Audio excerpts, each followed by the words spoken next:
It's Tuesday, January 10th, 2017. I'm your host, Sarah Mannel. We have a great show in store for you today. The Cape Cod Chamber of Commerce hopes a new employee assistance program will help employers combat substance abuse issues. The Hyannis Fire Department appoints an interim chief. Police Chief Paul McDonald will join us, and so much more on this episode of Barnstable Today. In our top story today, the Cape Cod Chamber of Commerce is teaming up with Rogers & Gray Insurance to help employers have a place to turn when dealing with substance abuse and other employee issues. The organizations will offer an affordable rate for an employee assistance program. CEO of the Cape Cod Chamber of Commerce, Wendy Northcross, says she hears from many business owners who don't know how to deal with issues like substance abuse. I sit at a board table with 30 members of the community, and pretty consistently we hear over and over again the concern and some of the real world stories about substance abuse in the workplace. And employers are very distraught and looking for things that they can do to help. The employee assistance plan will be available to small business owners. The plan will cost employees just $9.50 per employee per year. For more information about the employee assistance program, you can contact the Cape Cod Chamber of Commerce. The Hyannis Fire Department appoints Deputy Chief Dean Melanson as acting chief. The move follows the retirement of Chief Harold Brunel last year. Melanson took command Sunday, January 8th, and will fill the role while a search for a replacement is conducted. That search is expected to take about 4 to 6 months and will be conducted by a search firm. A large number of voters in the recent general election had to spend a little more time than usual at the polls. That's because they didn't return their annual census form. The town clerk's office will again be sending out census forms and voter registration forms to each household. You are encouraged to fill out that census and return it as soon as possible. You can call the clerk's office with any questions. Well, it feels like summer is a distant memory, but it's going to be here before you know it. The town is now selling 2017 beach parking permits through a mail-in process. Applications can be downloaded from the town's website. The cost for a year-round resident beach parking permit is just $40. Up next, we're going to talk to Police Chief Paul McDonald.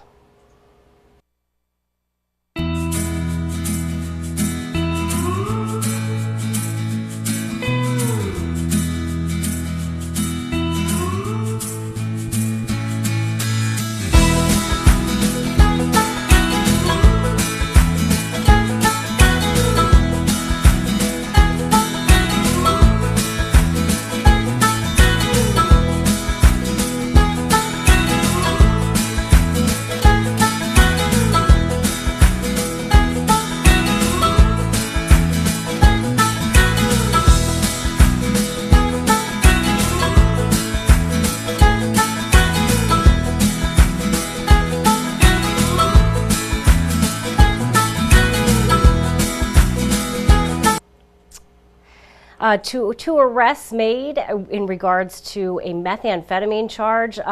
Chief of Police Paul McDonald is joining us now over the phone. Chief, what can you tell us about the story?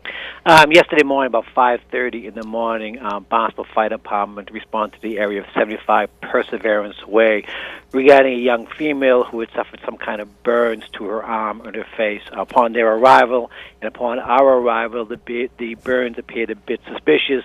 The story they were telling us did not make sense to the police officers. They then decided to check the area. They did an extensive search of the wooded area. They found a small homeless camp about 150 yards into the woods. And once they were in there, they found several plastic bottles containing a greenish yellowish substance with tubing sticking out of it, with a strong odor of ammonia emanating from them. And also inside the camp itself, from their training experience, they recognized that immediately as to a shake and bake operation to produce methamphetamine. I know it was on the news earlier, and they mentioned in the paper today that it was a meth lab. It certainly did not rise to the level of a meth lab, but there certainly is a concern for us. The second time in a couple of months, Yarmouth PD had a similar incident on Bayview down behind the hospital last month, and now we have this incident here yesterday. You know, one thing I'm thinking, Chief, is this isn't something we normally see. I mean, are you seeing, I at least, just from watching the news, reading the paper, I haven't noticed so many incidents of methamphetamine here on the Cape. Is this something you're seeing more often?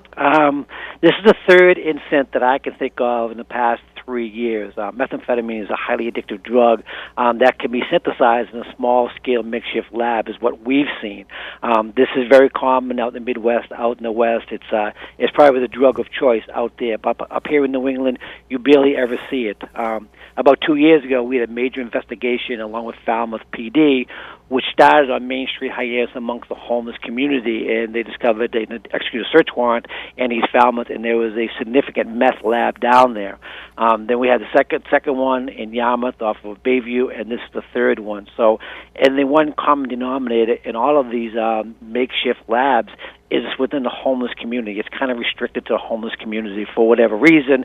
We think the main reason is it's relatively cheap to make. You know, what concerns me so much about hearing this from you today, Chief, is I think that there's a very large risk when you have something of this nature. I think, isn't it, I mean, obviously this woman came in with burns, but isn't there a risk for explosion? And it's a pretty dangerous process, if I'm correct. Once the police officers, realized what they had, they backed out of there. They formed an outer perimeter. They would not let anybody in or out of the area. We have to call the state police bomb squad because you're right, because there is a huge possibility for some type of incendiary device, some type of explosion to go off. We have to notify DEA. They come down with their clandestine desk lab team to actually clean up the entire area.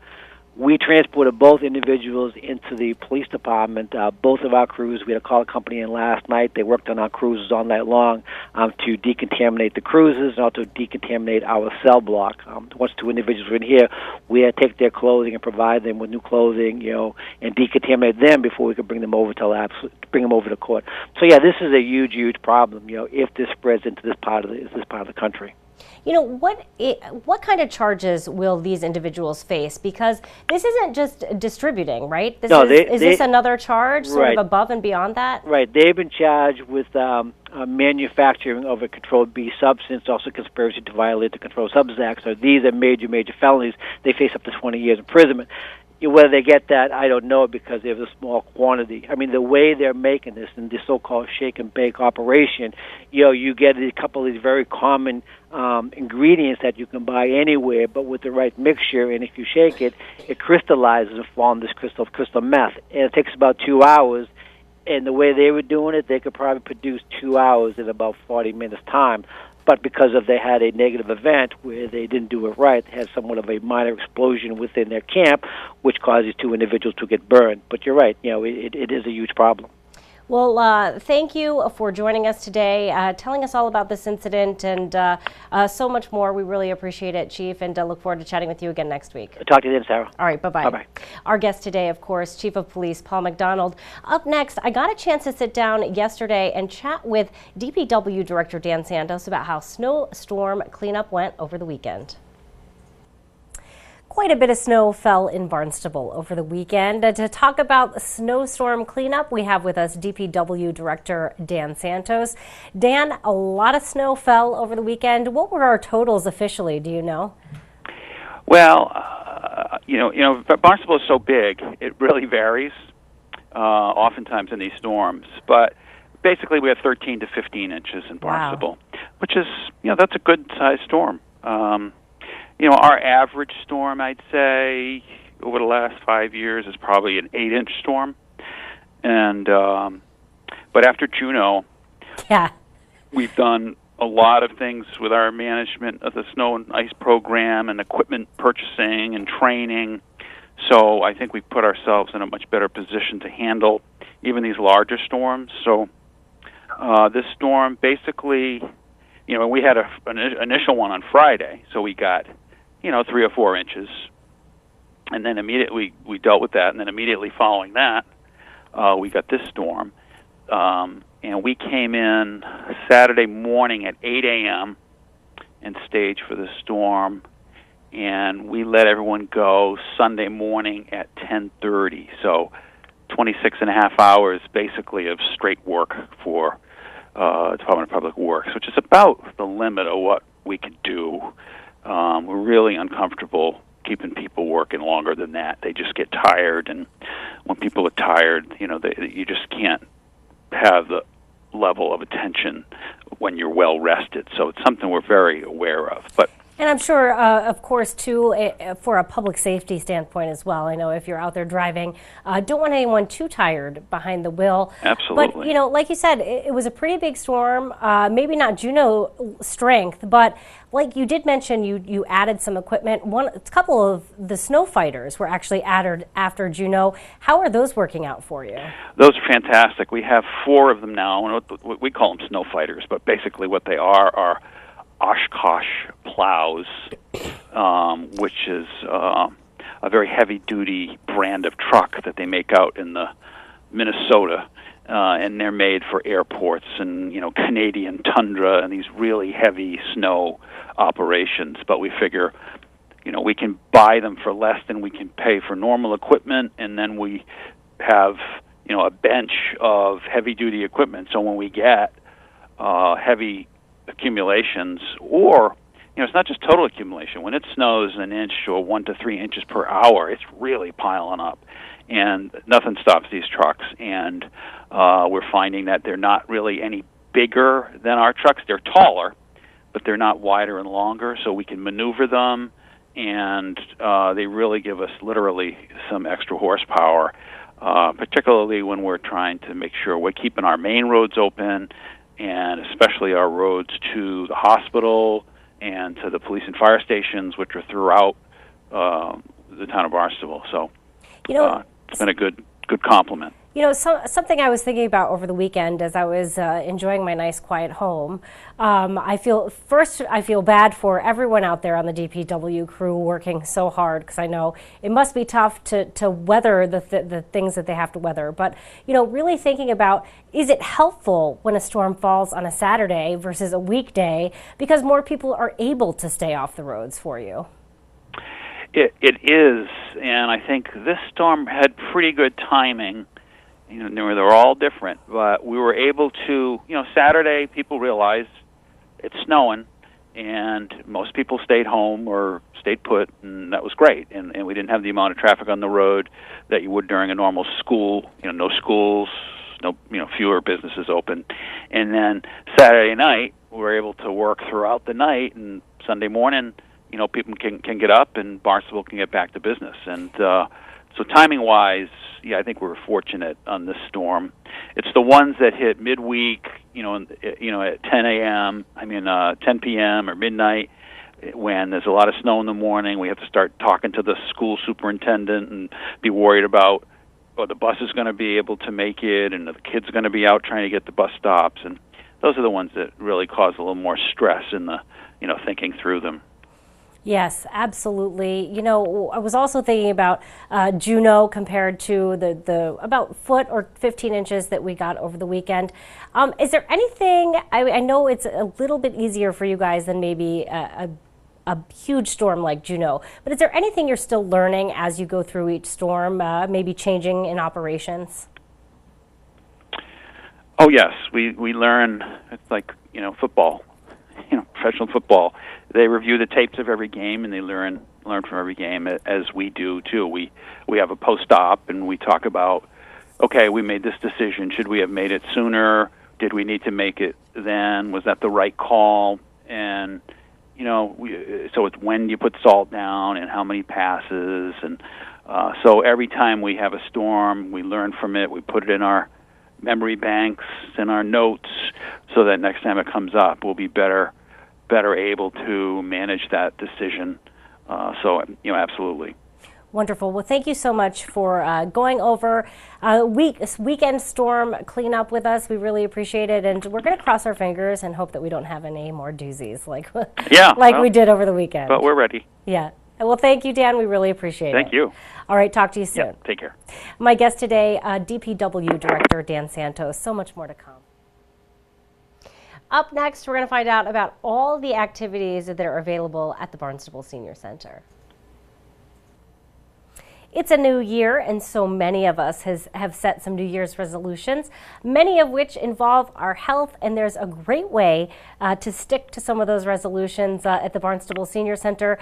Joining me now to talk about some of those great options is Susan Griffin, Activities Coordinator at the Senior Center in Barnstable. Susan, tell me, what are some of the great offerings you guys have as far as exercise and nutrition happening at the Senior Center? Well, hi, Sarah. Yes, we offer quite a few programs and very economically with incredibly talented instructors. We have quite a few exercise classes. Actually, we offer over 20 exercise classes at the Senior Center. Everything from hoop and hula to yoga to Pilates to, let's see, we have country line dancing. We have a cardio fitness class, which is more aerobic, fit, flexible, and fun. Geez, I can go on and on. Tai Chi, which is so great for you for balance and strength. We have Zumba class. We have yoga lattes. We have a variety of exercise programs here. And we are also offering a couple of cooking classes to keep you healthy. And also, there'll be some little tips and treats in there as well. Well, you have to make it fun. Yeah, I was going to say, too, some of those courses sound amazingly fun. Like line dancing, that doesn't even feel like you'd be getting fit, but in reality, you are. Oh, and they definitely have so much fun in there. They have so much fun in the Zumba class, which is also a dance fitness program as well, to the Latin beat. We have the cardio class. They're always blaring, raving to the music in there as well. So most of the classes in here are really fun. It isn't like exercising. You're absolutely right. That's the best way to do it, I always say. And it is. I was thinking, too, I want to make sure everyone understands that Senior Center courses are available to everyone in the community. You do not have to be a senior center or a senior in the community to take advantage of these classes. I have taken lots of exercise classes at the Senior Center, and I have to say, I love them. They are convenient, and let me tell you, you talked about affordability. Boy, are they affordable. They certainly are, and I can't say enough for our instructors. They're all very well trained. They're very well organized. They'll work with you individually if you let them know any issues that you have, or if you want to speed it up a little bit. Some of these classes have started with people that hadn't exercised for quite a long time, and the instructors have come out and said they are doing so much better than I ever thought that they would do. So it's possible, even if you're a couch potato, to get off the couch and come here and enjoy a wonderful exercise program that averages out to about $6 a class. So you really can't beat that. It is $6 a class, so you can't beat that. That is not available anywhere. No. And I think that's a great point that you mentioned too about it being for all skill levels, because the instructors really of the classes that I took were really accommodating to all of the participants in the class. So if you haven't started an exercise regime in quite a while, this is a great opportunity and a great resource to get started. It is. There's no doubt about it. And and you don't, I just want to add, you don't have to live in Barnstable. You can come from anywhere on the Cape. So, and like you said, you do not have to be a senior. So we're open to everyone. Yeah, that's I think the best part of the programs at the Senior Center. I love taking advantage of those. I know you guys started a TOPS program, and that's taking off pounds sensibly. Are you still running that program out of the Senior Center? Yes, we are, and it's Thursdays at 1:30, and this is a great program. It's very similar to one of the most popular programs out there that now Oprah has a little connection with. But it's only $32 for the year to join, and it's a group. You come in, you weigh in, very similar. You talk about recipes and what's new, and what maybe someone has a suggestion about what they did last week that was much easier, and it's a really great way to lose some weight, and in a really fun environment. They've done a couple cooking demonstrations. They had a little holiday party. So it's a really fun group, and they're all doing really well. So it's economical as well as informative, and will help you get into that bathing suit in June or July. Yeah, because it's right around the corner, right, Susan? Yes. Summer's right around the corner. We just keep telling ourselves that. That's right. Yeah. A really cool point you made about that, too, is just its affordability. Did you say that was $32 for the entire year for TOPS? For the entire year. And then I think you buy your little catalog book where you keep track of your your weight loss, and I think that's $3, so that's the only additional fee. Sometimes I think when we're thinking about making some healthy changes in our lives, we get bogged down with the cost of everything. And so I'm glad we have areas in town like the Senior Center and the Hyannis Youth and Community Center where you can really take advantage of some of the things they have to offer at a very low cost. I think so important. We don't want money to be a roadblock to health and fitness. Now, Susan, if someone is listening right now and is thinking, I really want to sign up for some of these, where can they find detailed information about how to sign up for these classes? They can look on the website, the town website, which is town.barnstable.ma.us/senior services, and they can actually look at the classes and programs coming up right through now till March. And they can sign up right there. If they're having any difficulty, or if they would like to call in with a credit card or mail a check, they can certainly do that. The phone number is 508-862-4750. There are newsletters around town. You can pick one up at Town Hall. Of course, you can pick one up here at the Senior Center. There's also there are some located out in the libraries in Barnstable.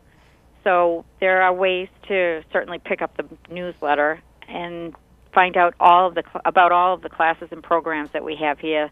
Like I said, we offer cooking, we have cultural programs, we have events and entertainment, we have lots of workshops on a variety of different topics, and we have many health and wellness programs coming up that are, and facilitated by many of the experts in and around this area and beyond. So I encourage you to do so. Well, wonderful. Thank you so much, Susan, for joining us today, telling us everything we need to know to take advantage of some of these great programs at the Senior Center. We really appreciate it.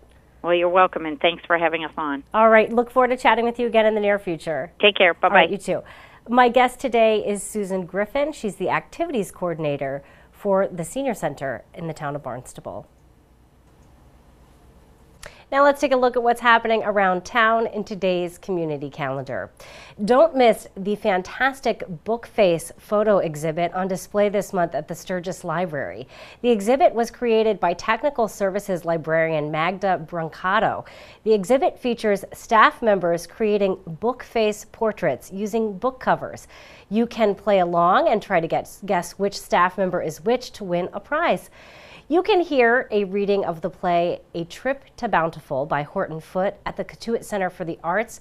The play tells the story of Carrie Watts, an elderly woman who wants to return to her beloved hometown, Bountiful, Texas. The reading will be held tomorrow, Wednesday, January 11th at 7:30 at the Cotuit Center for the Arts in the Art Studio. The reading is free to attend. We do have a few board, committee, and commission meetings this week. Here's our full list.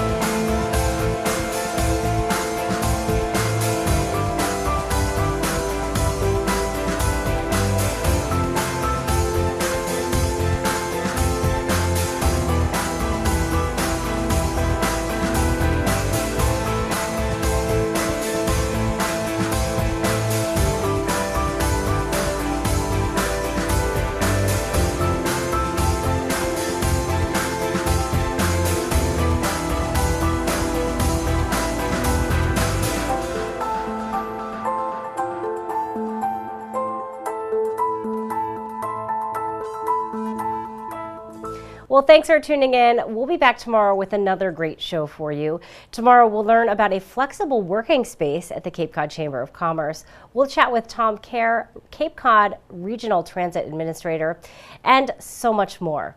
For Barnstable Today, I'm Sarah Mantle.